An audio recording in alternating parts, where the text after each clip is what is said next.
അതിന്റെ മിനിറ്റ്സ് തയ്യാറാക്കി അത് പ്രസിദ്ധീകരിക്കുകയും ചെയ്തു. പക്ഷേ വളരെയധികം ദുരൂഹത നിറഞ്ഞ ഒരു ഗവൺമെന്റാണ് ഇവിടെ ഭരിക്കുന്നുള്ളതുകൊണ്ട്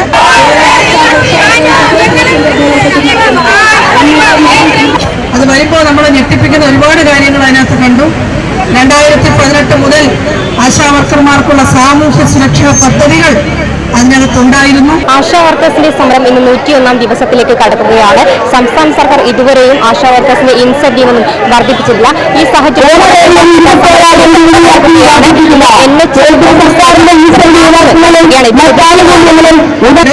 ഒരു വർധനവ് തീരുമാനിക്കുകയും ചെയ്തു.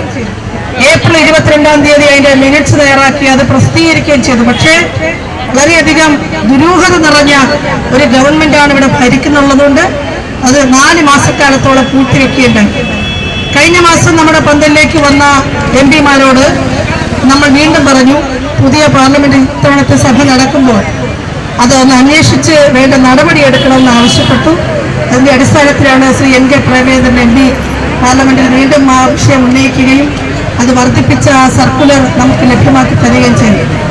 അത് വരുമ്പോൾ നമ്മൾ ഞെട്ടിപ്പിക്കുന്ന ഒരുപാട് കാര്യങ്ങൾ അതിനകത്ത് കണ്ടു. 2018 മുതൽ ആശാവർക്കർമാർക്കുള്ള സാമൂഹ്യ സുരക്ഷാ പദ്ധതികൾ അതിനകത്തുണ്ടായിരുന്നു, നൽകിയിരുന്നില്ല.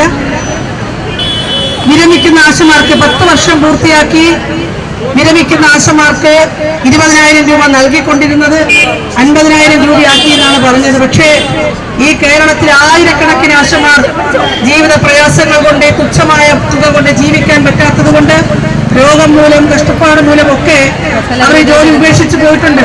അവർക്കാർക്കും ഒരു 10 പൈസ കിട്ടിയിരുന്നില്ല. വലിയൊരു ഗൂഢാലോചനയാണ് സത്യത്തിൽ നമ്മുടെ സംസ്ഥാന സർക്കാർ 2018 നടത്തിയത്. കാരണം 2008 തുടങ്ങിയ സ്കീം 2018 ആകുമ്പോഴാണ് 10 വർഷം പൂർത്തിയാകുന്നത്.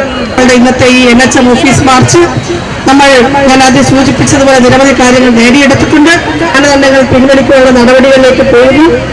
ഈ സമരത്തെ തുടർന്ന് അത് ക്രമേണ പ്രതിമാസ വേതനത്തിലേക്ക് എത്തി. കേന്ദ്ര സർക്കാർ ആശാ വർക്കേഴ്സിന്റെ വിരമിക്കൽ ആനുകൂല്യമടക്കം വർദ്ധിപ്പിച്ചിട്ടും സംസ്ഥാന സർക്കാർ ഇതുവരെയും വർദ്ധിപ്പിക്കാൻ തയ്യാറായിട്ടില്ല. കൂടാതെ ആശാ വർക്കേഴ്സിന്റെ ആനുകൂല്യങ്ങളൊക്കെ സംസ്ഥാന സർക്കാർ മറച്ചുവെക്കുകയുമുണ്ടായി. ഇതോടനുബന്ധിച്ചാണ് ആശാ വർക്കേഴ്സ് 2ാം ഘട്ട സമരത്തിലേക്ക് കടക്കുന്നത്. ക്യാമറമാൻ അനിൽകുമാറിനൊപ്പം അനശ്വര, വിസ്മയ, തിരുവനന്തപുരം.